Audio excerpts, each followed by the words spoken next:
कई साल पहले की बात है। मैं शून्य सप्रू इटावा में डिप्टी कलेक्टर बनकर आए। एक दिन एक विचित्र घटना घटी। सप्रूजी भोजन करके पलंग पर लेटे हुए थे। रात के 10 बजे का समय था। मनोहर नाई चरण सेवा कर रहा था। सपू मनोहर, कोई कहानी सुनाओ। मनोहर, आपको मैं क्या सुना सकता हूँ। आपने हजारों किताबें पढ़ी हैं और लाखों कहानियां सुनी हैं। आप रोज जो मुकदमे करते हैं वे सब कहानियां ही तो हैं। आप कुछ कहें और मैं सुनूं। सपू, नहीं मनोहर, तुम ही कोई कहानी कहो। मनोहर, आप नहीं मानते तो सुनिए। बीच बीच में हो जरूर कहते जाए, नहीं तो आप सो जाएंगे और मैं बकता रहूंगा। सपू, अच्छा। मनोहर, अरब में एक बादशाह था। एक रात को दासी ने छत पर बादशाह का पलंग बिछाया। गर्मी के दिन थे। छत पर केवड़े का छिड़काव किया गया था। सपू, मनोहर, सोने का पलंग था। रेशम की निवार से भरा गया था। कालीन बिछा था, उस पर गद्दा बिछा था। फिर एक कालीन बिछा था, उस पर सफेद चद्दर बिछी थी। आमने सामने अगल बगल 4 तकिए रखे थे और फूलों से सेज सजाकर दासी उस पलंग की शोभाएं तक देख रही थी। सपू, मनोहर, दासी के मन में विचार आया कि 5 मिनट इस पलंग पर लेट लेना चाहिए। मैं भी तो देखूं कि कैसा लगता है। मन होता है शैतान। दासी बादशाह के पलंग पर लेट गई। सपू, अच्छा। फिर मिनट भी नहीं बीते, दासी तब से सो गई। अरे, फिर क्या हुआ? शामत आई होगी। सपू, मनोहर, 1 घंटे बाद भोजन करके बादशाह सलामत आराम करने आए। पूर्णमासी की चांदनी थी ही। बादशाह ने तुरंत जान लिया कि पलंग पर दासी सो मनोहर दासी थी। बेचारी दिन भर की थकी मांदी, ऊपर से लगी ठंडी हवा, नीचे से उठी फूलों की गमक, तीन रही है। सपू गजब हो गया। मनोहर बादशाह ने दासी को जगाया। जमीन पर खड़ी होकर मारे डर के दासी थर थर कांपने लगी। हाथ जोड़कर चरण पकड़ लिए और फूट फूट कर रोने लगी। बादशाह ने कहा कि इस कसूर की बिल्कुल माफी नहीं हो सकती, इसकी सजा दी जाएगी। सपू, अच्छा। फिर? मनोहर, बादशाह ने बेगम साहिबा को बुलाया और सब माजरा कह सुनाया। इसके बाद बादशाह ने बेगम से कहा कि आप ही इस दासी की सजा तजवीज करें, क्योंकि इसने आपका ही विशेष अपराध किया है। सपू, ठीक। फिर? मनोहर, बेगम साहिबा ने कहा कि इसने 60 मिनट पलंग पर व्यतीत किए हैं, इसलिए 60 बेंत की सजा दी जाती है। सपू, बहुत सख्त सजा दे दी। मनोहर, रुतबा पा जाने पर आदमी कसाई हो जाता है। सपू, हाँ हूँ, आगे चलो। मनोहर, सजा सुनकर बादशाह के भी होश उड़ गए। बादशाह ने सोचा कि अगर किसी आदमी ने बेंत लगाए तो यह साफ मर जाएगी। सपू, हूँ। मनोहर, तब तक बेगम साहिबा ने खुद ही कहा कि बेंत मैं ही लगाऊंगी। खुटी पर से चमड़े का बेंत उठाकर बेगम साहिबा ने 4-5 हाथ करारे जमा दिए। बेचारी दासी रोती हुई गिर पड़ी। उसके बाद बेगम साहिबा थक गई। औरत की जात मुलायम होती ही है। सपू, हूँ। मनोहर, बादशाह 1 2 3 4 5 कहकर गिनती गिनने लगे। 30 बेंत तक दासी जोर जोर से रोती रही, परंतु उसके बाद दासी की मति पलट गई। 30 से 60 तक दासी खूब हंसती रही। सपू, सो क्यों? मनोहर, धीरज रखिए, सब बातें आप ही आप खुलती जाएंगी। सपू, अच्छा, हाँ। मनोहर, सजा समाप्त होने पर बादशाह ने दासी से पूछा कि तू पहले रोई क्यों और पीछे हंसी क्यों? दासी ने कहा कि चोट के कारण रोई थी, परंतु जब यह समझ में आया कि मैंने 1 घंटा पलंग पर बिताया तब तो 60 बेंत लगे और बादशाह सलामत रात भर सोते हैं, सो इनकी न मालूम क्या दशा होगी। पलंग की सजा से बेगम साहिबा भी न बचेंगी। आप दोनों पर अनगिनती बेंत पड़ेंगे। यह सोचकर मैं हंसी कि सजा देने वालों को अपनी सजा की खबर ही नहीं है। जिस तरह से पलंग पर मुझे सोती देख आप क्रोधित हुए, उसी तरह आपको पलंग पर सोता देख खुदा गुस्सा होता है। मेरे हंसने का यही कारण है। इतना सुनते ही बादशाह की बुद्धि बदल गई। बादशाह ने ताज फेंक दिया, इनाम फेंक दिया, जामा फेंक दिया और जूते फेंक कर फकीरी कफनी पहन ली। रामचंद्र जी दिन को वन की ओर चले थे। बादशाह ठीक आधी रात को वनगामी हो गया। सपू वाह वाह, the duty is the beauty. अंग्रेजी में क्या मुझे गाली देने लगे?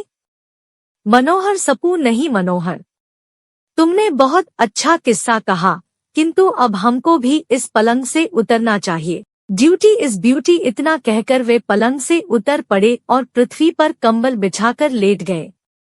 शहर भर में खबर फैल गई कि first class magistrate mister Sapru 550 रुपए मासिक पर लात मारकर फकीर हो गए। बंगले के द्वार पर एक इमली के वृक्ष के नीचे एक कंबल पर डिप्टी कलेक्टर फकीरीवेश में बैठे हैं। बात की बात में अंग्रेज कलेक्टर साहब, सुपरिंटेंडेंट पुलिस, जिले के शेष 3 डिप्टी कलेक्टर और कोतवाल साहब घटनास्थल पर जा पहुंचे। कलेक्टरविल, मिस्टर सप्रू, तुमको क्या हो गया? तुम कलेक्टरी के वास्ते नामजद हो गया है। तुमने यह इस्तीफा क्यों भेजा? हम तुम्हारा इस्तीफा मंजूर करना नहीं मांगता। कहा हुजूर, ज्ञान की बात कृपान की धारा यानी। सपू अभी तक सरकारी नौकरी की, अब मालिक की नौकरी करूंगा। कलेक्टर पिकीरी करेगा पिकीरी? 24 घंटे में 5 घंटा सरकारी काम करो और बाकी वक्त में पिकीरी करो। तुम भी राम राम करना, हम भी राम राम करेगा। सपू सजा देने वाले नहीं जानते हैं कि उनके लिए किस सजा की तजवीज हो रही है। इस बात ने मेरा कलेजा काट दिया। तहसील भरथना के डिप्टी कलेक्टर ने कलेक्टर से कहा, हुजूर, ज्ञान की बात कृपान की धारा यानी तलवार की तरह बात भी काट करती है। मेरा मंझला भाई जिला बांदा में तहसीलदार था। एक रोज उसने देखा कि एक काले सांप ने एक मेढक पकड़ा और निगल गया। भाई ने सोचा कि इसी तरह एक दिन मौत का सांप मुझ मेढक को गटक जाएगा। उसी वक्त वह साधु हो गया। आज तक पता नहीं कि कहा है कलेक्टर मिस्टर सपू। अगर मेरी बात पर तुम नजर नहीं डालता तो न सही। वह देखो तुम्हारी खूबसूरत और तालीम याफ्ता बीबी फाटक पर हाथ रखे रो रही है। तुम्हारा छोटा सा बच्चा भी रो रहा है। तुम्हारे बिना मारे मेम साहब का क्या हाल होगा? तुम्हारा बच्चा कैसे तालीम पाएगा? बच्चे को पढ़ा लिखा दो, तब पिकीर होना, तब हम भी पिकीर होगा। सपू नहीं हुजूर, भूखी प्यासी थकी मांदी पब्लिक का पैसा वेतन के रूप में लेकर मैंने जो पलंगबाजी की है उसकी सजा मुझे जरूर मिलेगी। अब मैं किसी दूसरे का इंसाफ नहीं करूंगा, खुद अपना इंसाफ करूंगा। जो अपना इंसाफ नहीं करता वह दूसरों का क्या इंसाफ करेगा? सबने समझाया पर सब व्यर्थ।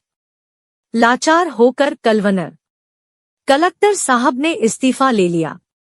मनोहर नाई छाती पीट पीट कर श्रीमती सप्रू के चरणों में लौट रहा था और कह रहा था कि मैंने नहीं जाना था कि कहानी में भी असर होता है, नहीं तो यह कहानी नहीं कहता। शहर इटावा से 1 मील दक्षिण में यमुना जी है। एक पक्के घाट पर भूतपूर्व डिप्टी कलेक्टर श्रीयुत सपूजी बैठे हैं। फटी कमली है और एक मोटा सोटा है। यमुना में खड़े होकर आप घाट पर सोटा खटखटाया करते थे और कभी कभी कहते थे, लगा रहा खटका, खटके का खटका खटपट करता रह, मत मिटना खटखटा। 10 बजे के करीब झोली लेकर आप भिक्षा लेने शहर में जाते थे। पब्लिक उनको पहचानती तो थी ही, सभी चाहते थे कि आज हमारे द्वार पर आएं। रोटी लेते थे, रोटियों को लेकर उस झोली को यमुना जी में डुबाते थे। तदंतर उस झोली को एक इमली की डाली में लटका देते थे। 4 बजे तक झोली लटकती रहती थी, फिर कुछ आप खाते और बाकी बंदरों में खिला देते थे। फटी कमली के सिवा कोई वस्त्र पास नहीं रखते थे। इस प्रकार इटावा के एक डिप्टी कलेक्टर ने इटावा में ही 12 साल घोर तपस्या की। खटखट करते रहने से पब्लिक उनको खटखटा बाबा कहने लगी। एक बार खटखटा बाबा ने भंडारा किया। घी की कमी पड़ गई, कड़ाही चढ़ी हुई थी, शहर दूर था। आपने एक चेला से कहा कि 2 कलसा यमुना जल लाकर कड़ाही में छोड़ दो। वैसा ही किया गया। यमुना का जल घी बन गया। पूरी सेंकी गई। एक बार कोई सिद्ध यमुना जी की बीच धारा में पद्मासन लगाए बैठा हुआ चला जा रहा था। खटखटा बाबा को देखकर कहा कि पानी पिला जाओ। बाबा जी भी लोटा में जल लेकर यमुना में स्थल की भांति चलने लगे। पानी पीकर महात्मा ने कहा, तुम भी सिद्ध हो गए।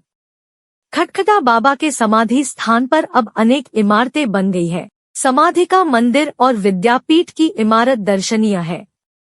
सहस्रों प्राचीन पुस्तकों का अपूर्व संग्रह किया गया है। साल में एक बार मेला लगता है। भारत के विद्वानों, योगियों और पंडितों को निमंत्रण देकर बुलाया जाता है। खूब व्याख्यान होते हैं। खटखटा बाबा की समाधि इटावा का तीर्थ स्थान है।